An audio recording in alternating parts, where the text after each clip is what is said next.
할렐루야! 8월 첫째 주 주일입니다. 오늘 글로벌 커뮤니언 서비스가 있습니다. 8월에 주실 주님의 말씀에 기대합니다. 오전 6시부터 오후 4시까지 금식하시기 바랍니다. 올 한 해를 시작하며 주님께서 우리들에게 승리의 해라고 말씀해 주셨습니다. 올해에 승리하는 삶을 분명하게 사셨을 것을 믿습니다. 그리고 올해가 5개월이 남아 있습니다. 여러분이 아직 말씀의 실제적 삶이 나타남으로 경험하지 못하였더라도 동요하지 마시고 어떠한 것이든 기능함을 믿고 이러한 생각이 여러분의 삶의 사고방식이 되도록 마음과 생각을 지키시기를 주님의 이름으로 축복드립니다. 오늘은 헌금의 종류에 대해서 나누도록 하겠습니다. 하나님의 자녀로서 우리들은 11조와 헌금들을 하나님의 집에서 기능하려면 반드시 헌금을 해야 하는 것입니다. 첫 번째로는 첫 열매에 대해서 나누도록 하겠습니다. 잠언 3장 9절에서 10절 말씀 함께 읽어보도록 하겠습니다. 내 재물과 내 모든 소산물을 첫 열매로 주를 공경하라. 그리하면 내 창고가 가득 차고 내 포도즙 틀에서는 새 포도주가 넘치리라. 의로운 노동을 통해 받은 수입들이 첫 열매로 주님을 공경하는 것입니다. 첫 열매를 드리는 것은 여러분의 안전을 보장하는 것이며 여러분의 삶의 지속적인 풍성한 흐름을 보장하는 것입니다. 창세기서 4장 3절에서 5절 말씀도 함께 읽어보도록 하겠습니다. 시간이 흐른 후에 가인은 땅에서 나는 열매를 가져와서 주께 제물로 드리고 아벨도 자기 양떼 가운데서 첫 배 새끼들과 그 살찐 것을 가져왔더니 주께서 아벨과 그의 제물을 받으셨으나 카인과 그의 제물은 받지 아니하셨더라. 그러므로 카인이 몹시 격노하고 안색이 변하더라. 예.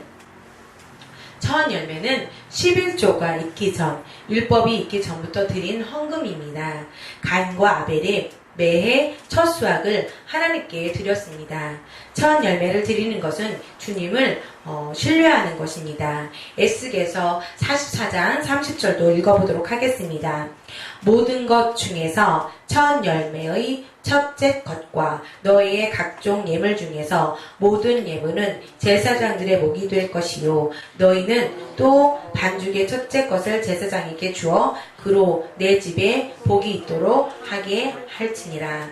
첫 열매를 드림으로써 하나님의 축복이 그 가정에 있게 하는 것입니다. 신명기서 26장 8절에서 10절 말씀도 보도록 하겠습니다.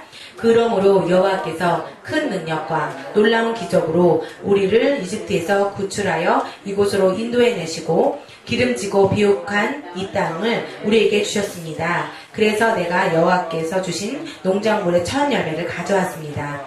그러고서 여러분은 그것을 여러분의 하나님의 여호와 앞에 놓고 그분께 경배하십시오. 첫 열매는 약속의 땅에 도착했다는 증거입니다. 즉 내가 풍성한 하나님의 왕국의 백성을 임을 나타내는 것입니다. 출애굽기 23장 19절 말씀도 보도록 하겠습니다. 내 땅에서 첫 열매들의 처음 것을 주 너의 하나님의 집에 드릴지니라. 너는 새끼 염소를 그 어미의 젖소로 삼지 말지니라.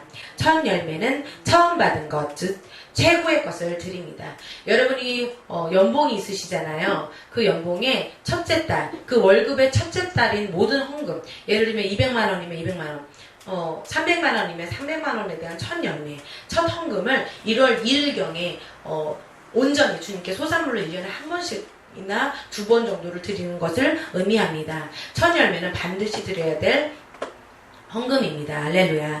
두 번째는 11조에 대해서 나누도록 하겠습니다. 말라기서 3장 10절을 함께 읽어보도록 하겠습니다. 만군의 주가 말하노니 너희는 모든 11조를 창고에 들여와 내 집에 식량이 있게 하고 이제 그것으로 나를 시험하여 내가 하늘의 창문들을 열어 너희에게 복을 부어주지 않나 보라. 그것을 받을 만한 충분한 장소가 없으리라. 11조는 주님과 여러분을 동역하게 만들어줍니다. 11조는 주님께 여러분의 모든 수입과 주님께서 여러분의 길이 끊임없이 가져다주는 모든 축복에 대한 10분의 1을 드리는 것입니다. 11조는 여러분이 받은 돈에서 가장 먼저 지출해야 하는 것입니다. 재정적인 어려움을 제일 먼저 11조를 드리지 않기 때문에 그런 재정적인 어려움이 오는 것입니다. 여러분이 가진 돈이 11조를 드림으로써 거룩해져야 합니다. 여러분의 돈은 11조를 드림으로써 하나님과 연결되는 것입니다. 11조를 드리지 않는다면 여러분들도 번영할 수 없습니다. 히브리서 7장 1절에서 4절 말씀 함께 읽어보도록 하겠습니다. 이 멜키세덱은 셀럼 왕이며 지극히 높으신 하나님의 제사장으로 여러 왕들을 무찌르고 돌아오는 아브라함을 만나서 그를 축복해 주었더니라. 아브라함이 전체의 10분의 1을 그에게 드렸더니 그의 이름을 해석하면 첫째로 의의 왕이요 그 다음은 살렘 왕이니 곧 화평의 왕이라. 아버지도 없고 어머니도 없으며 계보도 없고 시작한 날과 생의 끝날도 없으니 하나님의 아들과 같이 되어 항상 제사장으로 있느니라. 이분이 얼마나 위대한가를 생각하여 보라. 심지어는 족장 아브라함까지도 전리품의 10분의 1을 그에게 드렸느니라. 믿음의 조상 아브라함도 11조를 드렸습니다. 이 11조는 율법이 오기도 전이었었습니다. 우리들도 믿음의 사람이기 때문에 11조를 드려야 합니다. 우리는 우리의 재정으로 주님을 신뢰합니다. 11조는 여러분의 자신을 위해 드리라고 하신 것입니다. 여러분이 11조를 드리지 않아도 하나님께서는 굶주리지 않으십니다. 11조를 드리지 않으면 가장 먼저 창조적인 생각의 능력을 잃어버립니다. 즉 물질에 대해 어떻게 해야 할 바를 모르고 살아가게 됩니다. 그렇게 하는 것이 하나님의 말씀에 대한 절대적인 순종이기에 여러분은 11조를 드리기 전 1절 돈을 사용하시면 안 됩니다. 지금까지 11조를 드렸는데 여전히 재정적인 어려움을 겪고 있다면 하나님께서 방해하고 계시는 것이 아닙니다. 낙심하지 말고 지속적으로 11조를 드려야 합니다. 그리고 믿음의 말씀을 선포하기 시작하십시오. 모든 자원을 먹어치우는 자를 꾸짖어야 하기 때문에 반드시 방언과 그리고 11조를 꾸준히 드리는 것을 지속적으로 하셔야 합니다. 세 번째로는 감사 헌금입니다. 시편 30장 44절 말씀도 함께 읽어보도록 하겠습니다. 주께 노래하라. 오 너의 그의 성도들아 그의 거룩하심을 기억하며 감사를 돌리지니. 감사를 드리는 방법 중 하나는 감사헌금을 드리는 것입니다. 인생의 모든 좋은 일에 대하여 감사헌금을 드릴 수 있습니다. 네 번째로는 자유헌금입니다. 잠언 23장 23절 말씀 함께 읽어보도록 하겠습니다. 진리를 사고 그것을 팔지 말라. 지혜와 훈계와 명철도 그리하라. 자유헌금은 예배 중 진리를 사기 원한다면 언제든지 드릴 수 있습니다. 진리의 말씀을 사기 위해서 드리는 것입니다. 말씀을 들을 때 은혜가 되시고 저 말씀 내 것으로 삼아야지 할 때 앞으로 나오셔서 헌금을 드리는 방법입니다. 이것은 자유롭게 할 수 있습니다. 이 헌금은 진리를 사고 그것을 팔지 말라고 하신 그 말씀에 따라서 말씀을 들을 때 이 말씀 너무 은혜됩니다. 이 말씀 정말 실제입니다. 이 말씀 너무나 좋습니다라고 멈추는 것이 아니라 여러분이 준비한 헌금을 주님께 지속적으로 드리는 것입니다. 예배 때 순간에 나와서 이렇게 헌금을 앞에다 놓고 가시는 그런 방법일 수 있습니다. 다섯 번째 씨앗 헌금입니다. 잠언서 13장 8절 말씀 함께 읽어보도록 하겠습니다. 사람의 생명의 속전은 그의 재물이나 가난한 자는 책망을 듣지 아니하느니라. 하나님이 여러분의 소중히 여기는 무언가를 씨앗으로 주님께 드리라고 하실 때에 언제든지 드릴 수 있도록 준비하십시오. 그 이유는 여러분이 그렇게 함으로써 스스로를 그분 안에서 주님께서 이끄시는 형통의 다음 단계로 나아가는 것입니다. 특별히 씨앗 헌금을 드리는 것은 사탄을 잠잠케 하는 확실한 방법입니다. 여러분의 인생에서 사탄이 놓아둔 모든 장애물들을 제거하는 방법입니다. 아멘. 여러분들이 헌금을 드리는 태도나 받는 태도가 올바르지 않을 때에 선을 행한 후에 헌금을 한 후에도 주님께로부터 여러분이 행한 것에 대하여 복이나 보상을 받지 못할 수도 있습니다. 올바른 자세로 드리지 않는다면 드리는 자에게 따르는 복이 여러분에게 오지 않을 수도 있습니다. 기억하십시오. 하나님께서는 여러분의 마음을 보십니다.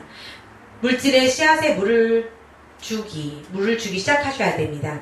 씨가 자라나면 물은 필수 조건 중 하나입니다.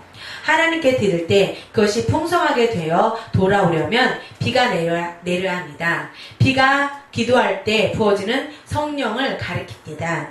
특별히 성령 안에서 기도하고 방언하는 것을 말하는 것입니다. 스가랴 10장 1절 말씀 함께 읽어보도록 하겠습니다.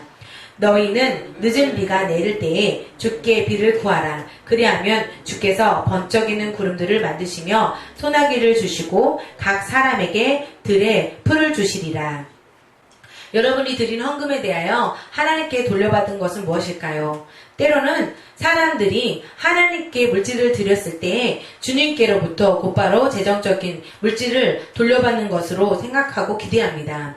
맞습니다. 여러분의 재정적인 씨앗을 심었을 때 하나님께서는 여러분께 그 심은 씨를 축복하고 번성하게 하십니다.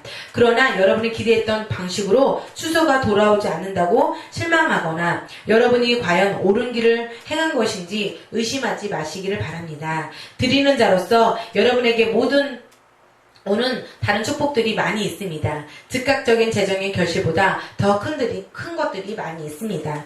예를 들어서 제가 둘째 아이를 임신하였을 때 100만 원을 주님께 헌금했을 때 온 축복들, 물질로 드렸지만 물질로 반드시 오기도 하지만 더 큰 것들이 온다고 말씀드렸습니다. 할렐루야.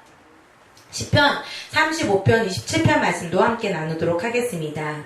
나의 의로운 명분이 찬성하는 자들로 기쁨으로 외치며 기뻐하게 하소서.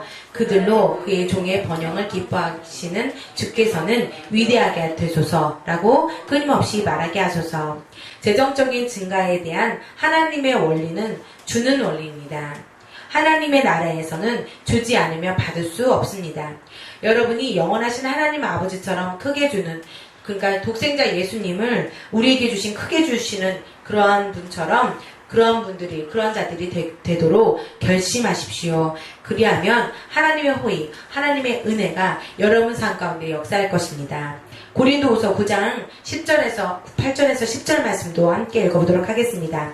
내가 이런 것들을 사람으로서 말하고 있느냐? 율법도 이것을 말하지 아니하더냐? 아니면 오직 우리를 위하여 말씀한 것이냐?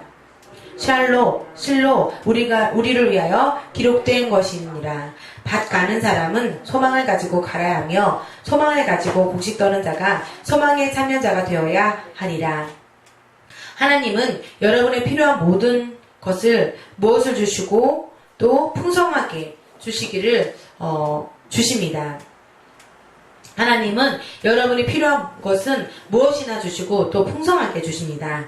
그래서 여러분은 필요한 것을 채울 수 있고 풍성하게 되며 그 남은 것을 다른 사람에게 기쁜 마음으로 줄 수 있는 것입니다. 농부에게 심은 씨앗을 주시고 먹을 곡식을 거두게 하시는 하나님은 여러분에게 심은 씨앗을 주시고 그것을 무르익게 하셔서 그 풍성한 추산 열매로 더욱 많은 사람들과 나누게 하십니다. 여러분이 주는 것은 여러분이 번 돈 혹은 수중에 있는 돈의 양식에 의해서가 아니라 하나님의 말씀에 대한 여러분의 계시에 의해서 결정되는 것입니다. 할렐루야. 아멘.